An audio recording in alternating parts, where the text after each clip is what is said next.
अस्सलाम वालेकुम रहमतुल्लाहि व बरकातहू। 6th क्लास, कैसे हैं बेटा आप सब? बेटा आज जो है हमने सबक नंबर 4 मलका कौसार मरी की जो है मशक़ी सवालात जो है वो हल करने हैं। ठीक है, लेसन हमने अल्हम्दुलिल्लाह जो है वो सारा जो है वो कंप्लीट कर लिया था।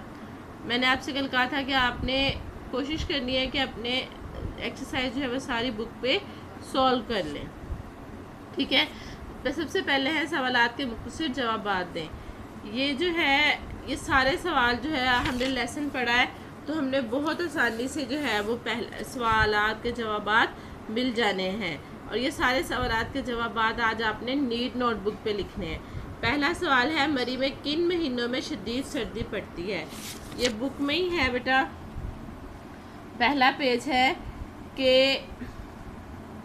मरी में, यहाँ से अलबत्ता नहीं लिखेंगे हम, पहला सवाल यहाँ से शुरू करेंगे। मरी में दिसंबर से मार्च तक शदीद सर्दी पड़ती है। दिसंबर के आखिरी अशरे से लेकर फरवरी के इब्तदाई अशरे का दौरानिया शदीद बर्फ़बारी का ज़माना है, यहाँ तक। ठीक है, ये हो गया पहले सवाल का जवाब। ठीक है, अब दूसरा सवाल है, रावलपिंडी से मरी कितनी मुसाफत पर वाक़या है?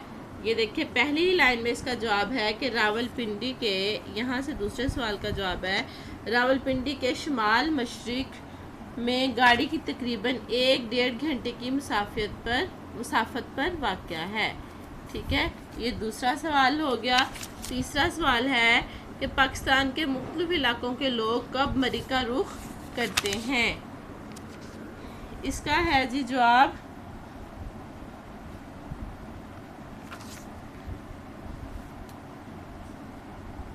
ये देखें, पाकिस्तान के मुख्तलिफ इलाकों के रहने वाले घर में पड़ते ही मरी का रुख करते हैं। ठीक है, यहाँ से ये हो गया तीसरा सवाल। ठीक है, चौथा सवाल है, मरी समंदर की सतह से कितनी बुलंदी पर वाक़या है? ठीक है, समंदर की सतह से इस सेहत अफ़ज़ा मकाम की बुलंदी तकरीबन 7,500 फीट है। ठीक है, ये हो गया चौथा सवाल। ठीक है, पांचवा सवाल है जी, मरी में बरकी कुमकुमों की रोशनी में कैसा महसूस होता है? ठीक है, बरकी कुमकुमों की रंगा, यहाँ से हो रहा है पांचवा सवाल का जवाब शुरू।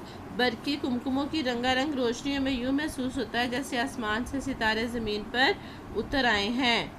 ठीक है, ये वाला पांचवा सवाल हो गया। बहुत आसानी से इसके जवाब मिल जाने हैं। फिर है, मरी के लोगों ने अंग्रेज़ों के ख़िलाफ़ कौन सी जंग लड़ी? ठीक है, ये है कि मरी के लोगों ने अंग्रेज़ों को, यहाँ से शुरू करेंगे आप ऐसे कि उन्होंने अपनी ज़मीन से अंग्रेज़ों को निकालने के लिए गुरिल्ला जंग शुरू की और इसमें खासे कामयाब भी रहे। ठीक है, ये हो गए छठा सवाल। ठीक है, इसके बाद है, अंग्रेज़ों को मरी में कदम जमाने का मौका कब मुयस्सर आया? ठीक है, इसका जवाब भी जो है वो इसी में है,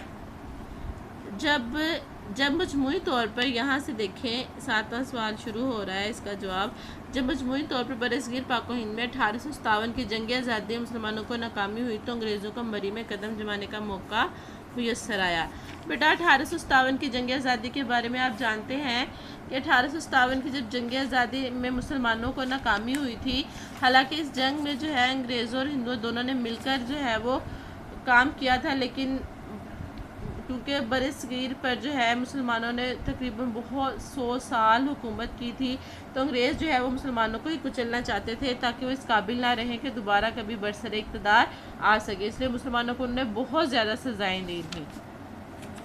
इसके बाद आखिरी सवाल है कि मरी के रास्ते में कौन से दरख्त हैं? ये देखिए, इस्लामाबाद से मरी की तरफ जाएं तो रास्ते के दोनों तरफ चीड़ और सनोबर के ऊंचे और खूबसूरत दरख्त सियाहों को खुशामदीद कहते दिखाई देते हैं। ये है 8वां सवाल का जवाब। ठीक है बेटा, ये आप जो है बहुत आसानी से ये सारा काम हो गया। इसके अलावा ये दुरुस्त है, दुरुस्त जो आपका निशान देकर लेसन पढ़ेंगे तो ये कर लेंगे। ठीक है, जंग आज़ादी में अंग्रेज़ साम्राज्य के खिलाफ मुसलमानों का क्या किरदार रहा। इस सवाल को भी आप इस पैराग्राफ को जो है पढ़ेंगे तो आप बहुत आसानी से इस सवाल का जवाब जो है वो कर लेंगे। ठीक है, आपने सिर्फ नीट नोटबुक पे जो काम करना है वो ये है कि आपने अभी तफहीम इबारत वाला सवाल लिखना है। ठीक है, इसके बाद जो है एराब लगाने हैं। एराब है, ठीक है, मकाम, मसाफत, मबहूत, साम्राज्य और सयाह। सयाह में ये तशदीद है। ठीक है, तो बेटा आपने इसको ये वाले लिखने हैं। और ये सवाल नंबर 5 यानी तफहीम इबारत, ये 3 सवाल जो है आपने नीट नोटबुक पे लिखने हैं। ठीक है, इसके बाद जो है अल्फाज मानी जो है हम पहले कर चुके हैं, ये उसी में हो जाएगा, ये भी आसानी से कर सकते हैं। दर्ज अल्फाज के मुतज़ाद लिखें। बुलंद का है पस्त, खूबसूरत, बदसूरत, ये आपने बुक पे ही लिख लेने हैं। ठीक है, बुलंद का है पस्त, खूबसूरत, बदसूरत, खुन्क, गरम, मारूफ, गुमनाम। ठीक है, दर्ज मफहूम मुहावरात का मफहूम वाज़ेह करें, ये भी हमने इंशाल्लाह नोटबुक पे करना है और कॉलम मिलाना है। ठीक है, बाकी जो है ग्रामर का थोड़ा सा काम है वो इंशाल्लाह हम कल करेंगे। ओके, अल्लाह हाफिज़, अपना बहुत सारा ख्याल रखिएगा।